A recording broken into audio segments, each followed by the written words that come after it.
I want to hook that freaking gar. Ooh, fish on. Nice job, brother. Is that your flatty? Nope, right. Well, we knew they were going to be in here.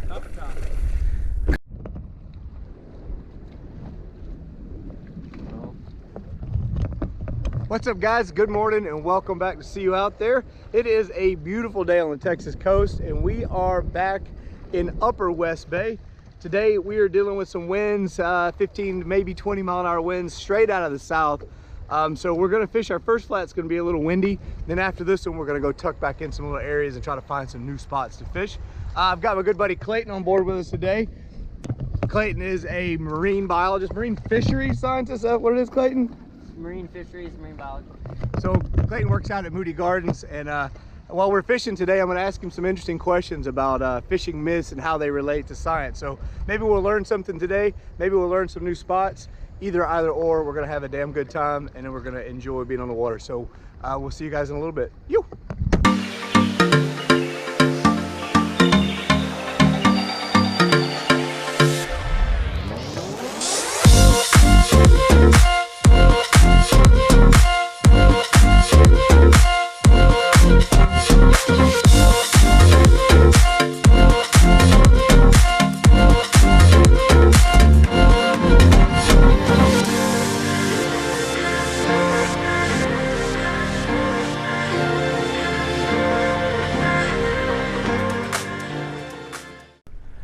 All right, guys, so we have got a brand new bait from Captain Jason at Hooked Up Baits. He has worked on a new mold, a new design, and we are the first to get it. So this is a brand new, I think it's around 3 3/4 inches, something to that effect. But Jason designed these, sent them the other day. We've got them in pearl and chartreuse, which is the only color. And we've got them in the gold digger color, which Corey likes. But I'm excited to give these a try. They look really nice.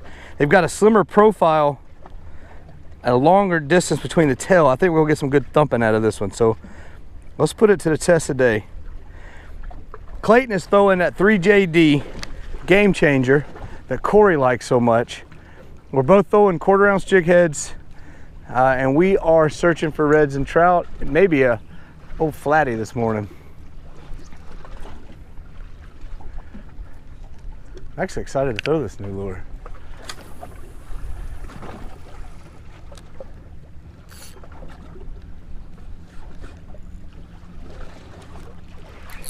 Fish on, first cast. Yeah.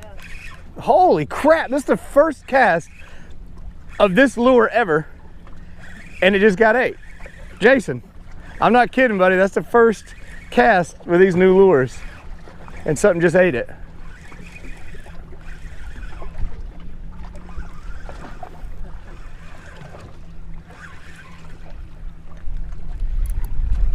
What do we got? Oh, it's a freaking gaff top.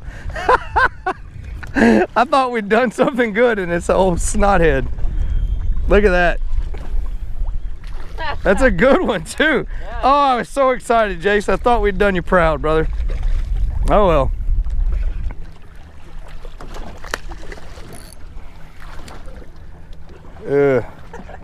All right.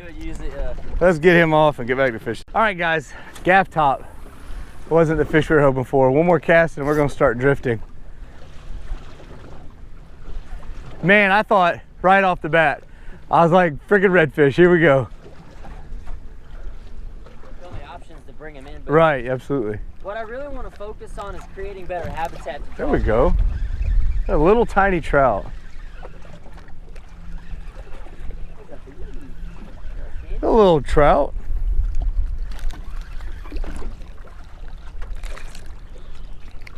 Little speck in here doing it up. All right, we'll take him. He's a good start. Lure's working pretty good. Got a little bit of that blue flake in it. Go that way. Fish on, there we go. Another little trout. Oh, that's a little bit better trout in this dirty water.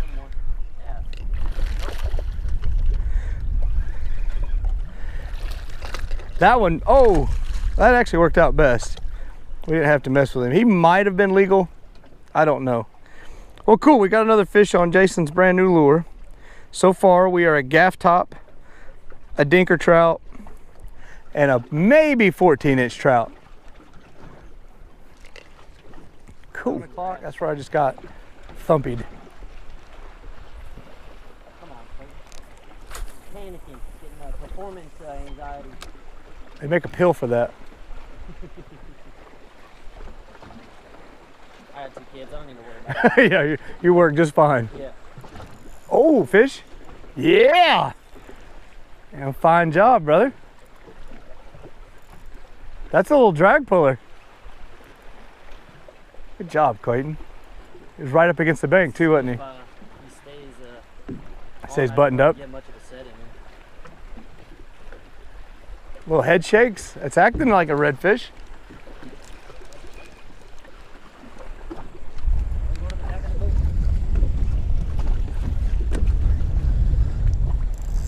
Oh, that's a good fish. That's a redfish. Oh, good job. Away from the pole. If I need to lift that power pole, let me know. I think you got him out of there. Excellent job. That's a good fish, Clayton. Laying into it. Excellent work, brother. That's a good fish. That's a really good fish. 6 pounds, maybe? On that freaking game changer.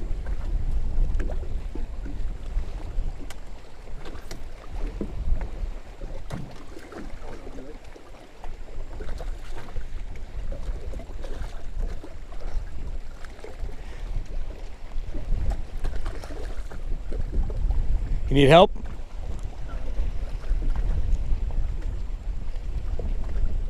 Oh, nice job, stud. Yeah. That's a good redfish. That's what you said was going to happen too. I was going to catch the little junk fish and then you're going to hang the good one. Let me come down there and get the other camera out real quick.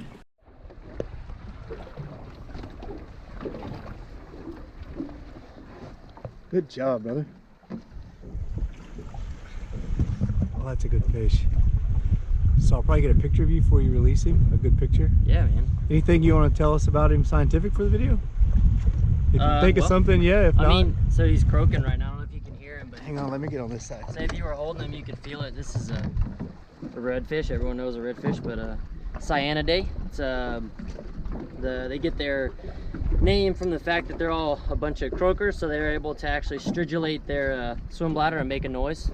It's kind of a way to communicate, whether it's frustration or, when they're excited, things like that. So, is there any truth to the fact that they say that only the males croak or drum? That's not true. They all croak. They all have the ability. Now there may be some aspects with like breeding season where they do, but for the most part they all can, they all will. Okay, so the myth that if I grab a fish and he croaks, that's not a male. That's not true. They all croak. Is there any way to identify that fish as a male or female? Not without surgically doing it. We'd have to go in. Now a breeding pair, the females will get an extension off their cloaca to help deposit the eggs. But other than that, no. Outside of breeding season, no. Cool. Awesome. You gonna let him go? Yeah. Killer fish, brother. Cool information too. That's killer. Yeah, he's ready to go. Yeah, he's already said, let me have Cool. it. That was fun, man. Awesome. Good job, brother. All right, guys. Frickin' Clayton on that 3JD game changer on a 3JD twist lock jig head, putting it on me. So we're gonna see if we can get in here and get another one out of this little school. Good job, brother. Picked it up on the fall. Did he? That's been my problem, is I'm not letting it fall enough. Right. Yeah, we were expecting a flounder in there and you hook a 5-pound redfish. Yeah, that was pretty solid. So 2 trout, a gaff top for me, both little junk fish, and then you come in here and catch a nice big legal redfish. That'll be your last fishing trip. You and Corey will get to fish together. So guys, Clayton and Corey went to college together. I don't know if you guys know or not, but Corey has a degree in marine biology as well. She doesn't work in her field, which I wish she did because I think she would enjoy it. But that's how I've come to know Clayton. I think that they even stock them in freshwater lakes. There we go. There you go. Staying low. Hold a little drag. Please don't be another gaff top. Nah, I can't imagine that shell. It feels like a catfish. It is. Oh, man. What is going on today? Bradwick. I got the lucky hand on the cats. Oh, freaking gaff top Gertrude over here. That's a hard head. That's straight up hard head. That's even worse. Oh. You've decreased on your quality of catfish. Oh. Those vertical stripes on them though. That's interesting. Well, check.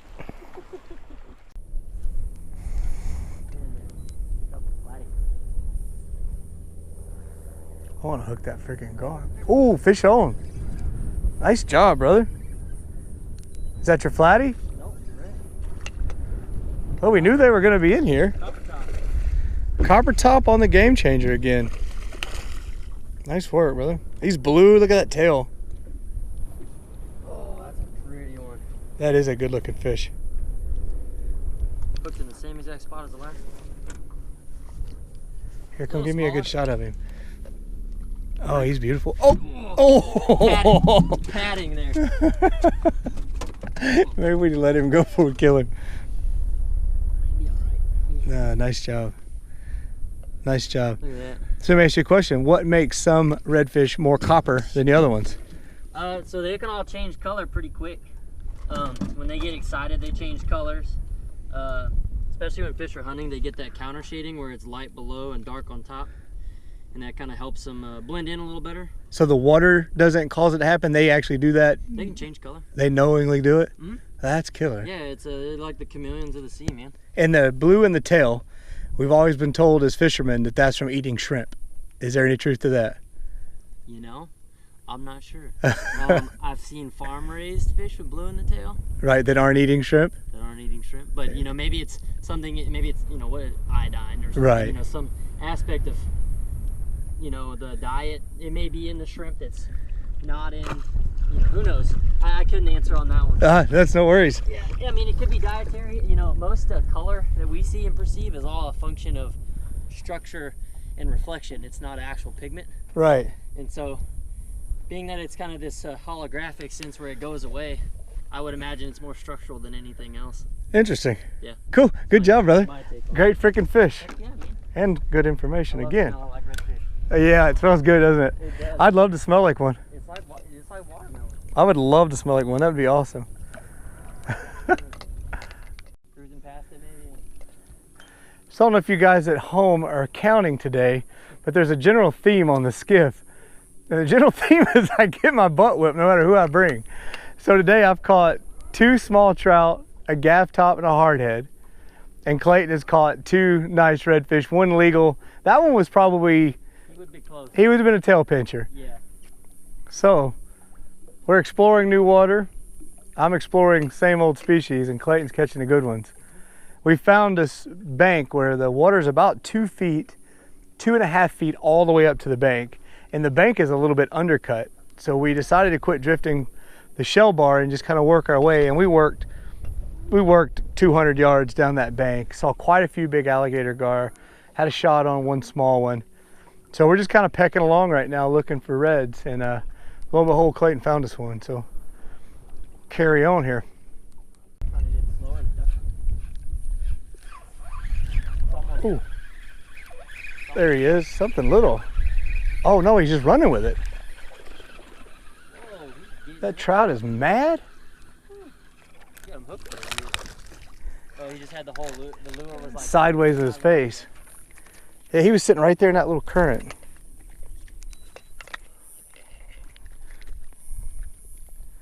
Beautiful little trout.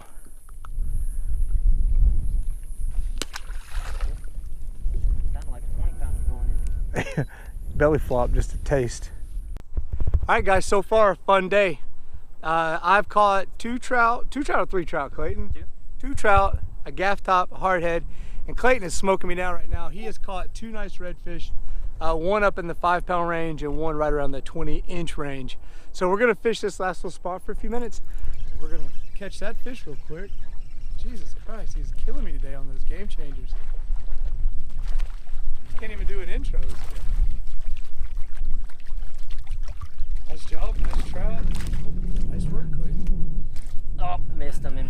Embarrassing. Oh, that's embarrassing. What a loser. All right, so we'll get this released and then we'll go back to explaining what we're fixing to do. Cool, good job, buddy. All right. All right, so what we're gonna do is, we want to stay to the end of the video, is towards the end of this video, I'm gonna ask Clayton some fun questions. Like I said earlier, he's a marine biologist. He works in that field, and I'm gonna ask him some questions fishing related and get his opinion. Keep in mind, guys, this is gonna be him as a scientist explaining his theories and thoughts on it. But it's some interesting questions that I'd like to know his input on, fish color, lure color, things like that. So y'all stick around, we're gonna ask a few questions after we try to catch a few more fish. He's 3 good fish ahead of me. I gotta catch up. See you on a few. All right, guys, so we just finished fishing. I got my butt kicked again today. As usual, I get smoked on the skiff. But we're gonna ask Clayton a couple questions that I think are interesting questions. We've been talking a lot of fun stuff on the boat today. He's opened my eyes to a lot of cool science facts that dispelled some myths that I've believed my entire guiding career as truths. So it's kind of fun to talk to a scientist, someone that specializes in what we all do for a hobby, he does for a job, and ask him questions about things that we believe. So I'm going to ask Clayton 2 questions. I think you're going to be really interested in his response and the scientific side of what we believe in fishing. So the first thing I want to ask Clayton is lure color and the effects on fish. So Clayton, I guess the first question is, do fish see color, and do lure colors affect what they'll bite? Yeah, so fish can see basically the same range of colors as we can. It's not as broad. You know, the reds, we can see a little further into the red spectrum, and we can see a little further into like the blue and violet spectrum, and they're just a little tighter. And so, but they basically see all the same colors we do. And some fish can actually see ultraviolet.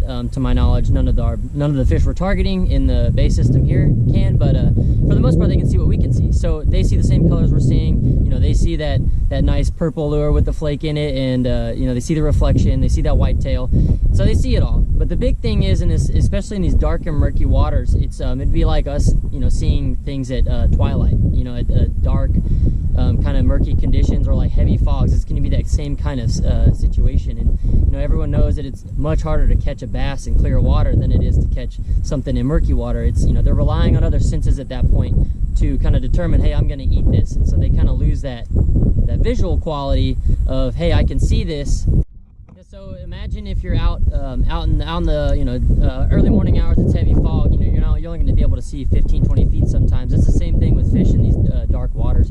So they're relying on more other senses. There's olfactory, which things like catfish really cue into an olfactory senses, and then they have their lateral line, and basically that you know, they're able to feel those pressure changes of bait swimming through the water, and they can feel that kind of erratic motion of struggling bait and things like that. So it's kind of when your presentation matters more than color so much. So relatively speaking, you know, you can throw whatever color combination you want. I would think contrast is really going to be the big key in darker waters, and then more realistic baits is going to be the key in clearer waters. And you know, relatively speaking, if the code was truly cracked on what bait was the best, it'd be the only thing anyone ever sold. So it's a pretty dang good answer. You got to admit that's pretty solid.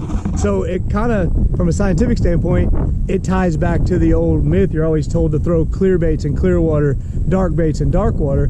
I personally never believed in that, but that actually, if you look at it from science, that's true, and I'm just an idiot. So it's actually pretty cool, Clayton. So the next thing we're going to talk about is pressure and its effect on game fish, and the game fish we target here on the Texas coast. So Clayton, talk to us about pressure, high pressure, low pressure, how that affects our favorite fish to catch.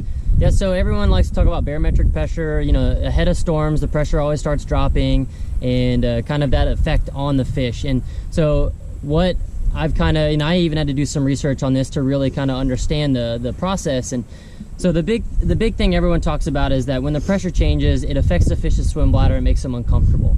And that may be, you know, it may have a shred of truth to it, but fish that have a swim bladder, any rayfin fishes, things like that, everything we're targeting, at least game fish wise, they're able to change the pressure in their swim bladder in a moment's notice. You know, redfish offshore can go from the bottom 40 feet to the surface in a matter of seconds, and you're changing a whole atmosphere of pressure at that point. And basically what they can do is they can actually they can shrink their swim bladder, so as they come up, it doesn't explode and basically come out like you would see with a red snapper. So they can change the pressure inside their swim bladder at a moment's notice. So they're to say that they're uncomfortable because of that, I would say that that would be a fallacy. What I've been reading and understanding is that barometric pressure doesn't actually affect the fish we're targeting. It's actually affecting several steps ahead of that. So it can affect things like turbidity in the water, so dissolved particles can actually be lifted up with the drop-in pressure off the bottom because their density is different. It also can affect zooplankton and phytoplankton, things that your bait fish are actually feeding on, and those a drop-in pressure can bring them closer to the surface, which would concentrate them at the surface. So things like shad and mullet are going to start coming to the surface and concentrating there as well. So basically it's a chain reaction of the drop-in pressures causing steps ahead of things changing, basically. Sorry, I was tripping up on that one. That's quite all right. Yeah, so basically it's 5 steps ahead happening that kind of lead to a better bite or a bad bite. You know, things, you know, a high pressure system rolls in and these things start to settle down, things quiet down, the fish kind of basically start slowing down because there's nothing to eat. You know, they're not concentrated, they're spread out. So really the big thing is, you know, if you really want to look at barometric pressure as an indicator to what your bite's going to be like, it's no doubt that generally ahead of a storm system with a drop of pressure, you're going to see more activity. But I definitely would not relate it to uncomfortableness in the into your game fish. It's definitely more a prey-driven response. It's pretty dang cool, guys. So we've asked him a lot of questions today. We've had a very fun day, a very educational day.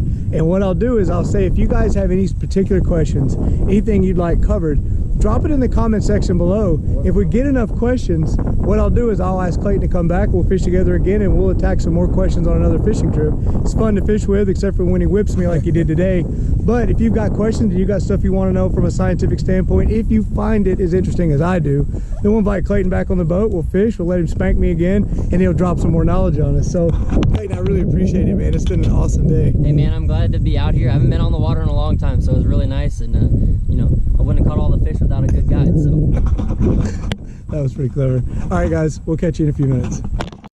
All right guys, there you have it. Fun day on the water, great day with Clayton, a great learning experience. We learned some new areas today. It's windy out of the southwest, so we weren't able to do what we wanted to, but a couple nice trout, nice gaff top, big hard head, which we're all fishing for every day, and then Clayton caught a couple nice redfish. We almost got him his first slam today, but we'll bring him back and we'll get that slam for him this fall. Thanks a lot, guys. I appreciate it. I woke up this morning and we were at 2,000 subscribers. Unbelievable, guys. That's all because of you. We really, really appreciate everything. We appreciate all the positivity. I hear a lot of YouTubers complain about negativity and negative comments on their comment section. We don't have that yet. You guys are so polite, so nice, so reassuring, and Corey and I really, really enjoy reading all the comments. Thank you so much, guys. We're gonna grow this channel as big as we can, so share it, send it to your friends. If you watch our videos and you aren't subscribed, it doesn't cost anything. Log in, all you need is an email, and you get an account, and you can subscribe to us, and then you'll see every video when they come out, which is Wednesdays and Sundays. Thank you very much, everyone, and again, we'll see you out there. You! There you guys.